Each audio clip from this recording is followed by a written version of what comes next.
at Florence Nightingale's house, London, July the 30th, 1890.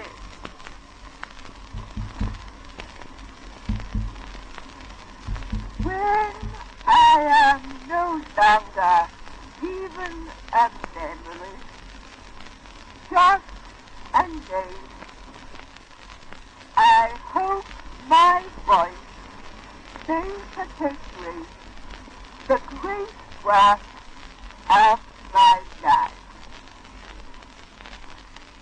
God bless my dear old comrades of Balaclava and bring them safe to shore. Florence Nightingale.